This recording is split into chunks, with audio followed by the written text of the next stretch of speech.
Hey. What's up, man? Conrad. Good to finally meet you, Conrad. This is Brad, by the way, my little bro. Hey, man. Want to crack a cold one with me? In The Man of Medan, I play a character named Conrad.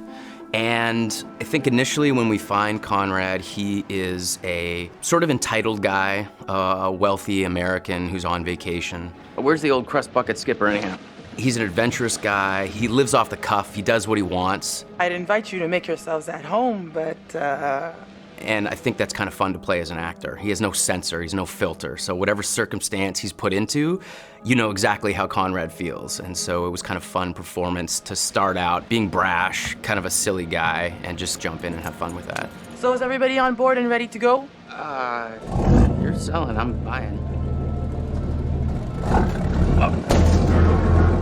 I think Conrad and I have some similarities. I think the sense of humor and the sense of fun are similar between Conrad and I, but I will say that he's a little more aggressive and a little more outlandish than I am. Guys, look, I think we gotta listen to our experienced, beautiful, smart, and beautiful captain here. If she says we should do things Connie, right— please, I didn't bring you on this trip to get laid. Wait, what? I think Conrad's the kind of guy that I would like to be at a party with. You know, I'd like to have a barbecue and drink some beers with him. I don't know that Conrad and I would be best friends. I think we'd butt heads a little bit. Right on, Bradical. I like the cut of your ship. It's jib. Don't ruin it. I think the scenes that I've had the most fun with so far are basically when Conrad is going absolutely crazy. I don't want to give too much away, but there's a scene where these sort of fishermen interact with our divers, with our core crew here, and he's just a bit of an asshole. Hey, we got damage here, you see this? We can take care of this, man. It's not a problem. I mean, what do you think, like $10 cover it? Oh, whoops, my bad. Let's make it 20. Okay. Hold on, I got this. Well, shoot, you think it's more like 30? I can do 30. All right. You drive a hard bargain, but I'm with you. Here, you know what? Let's just throw in the whole pot. That's yours. You go ahead. Let's go. No! He's just got an attitude. He's brash. These people are messing with his group, and he just kind of lets loose and talks trash to them.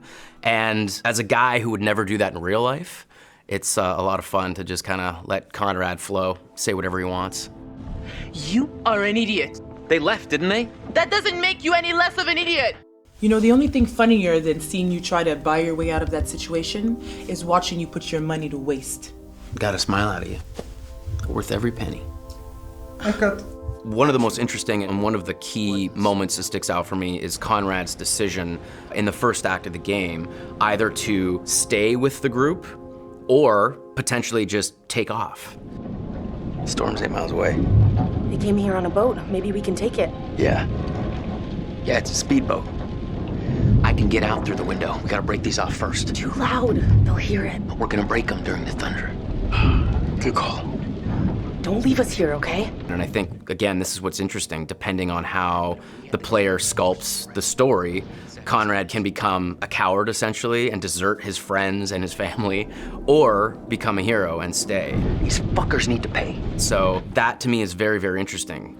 Two very human choices, and depending on how our player decides to live with these characters, can totally change the outcome of the game.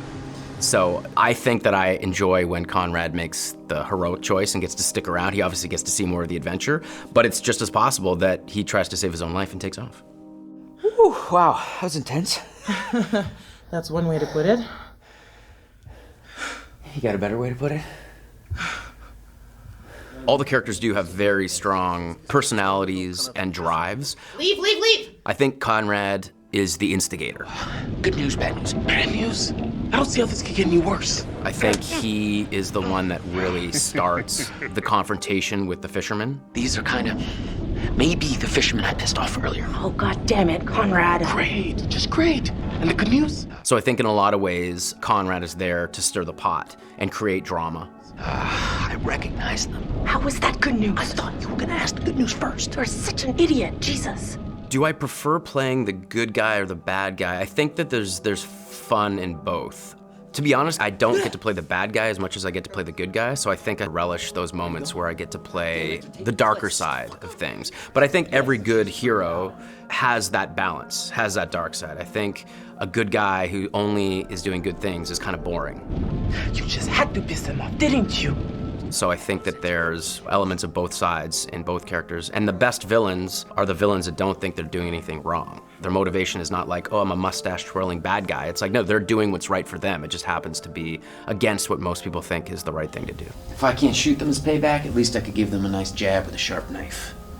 Because I'd had some experience working with motion capture and games before, this experience was much easier for me coming right in. I didn't feel like I was jumping into the deep end. What I really like is that all the actors are constantly there all the time. There's the ability to work off each other without the pressure of specific lighting and marks. There's a freedom to that I really, really enjoy. It's been really good. It's been very kind of a free experience as far as like motion capture performance. You got a funny way of saying thank you, Conrad. You're a piece of work, Conrad. I'm not all work, I'm a little play, too. #wink.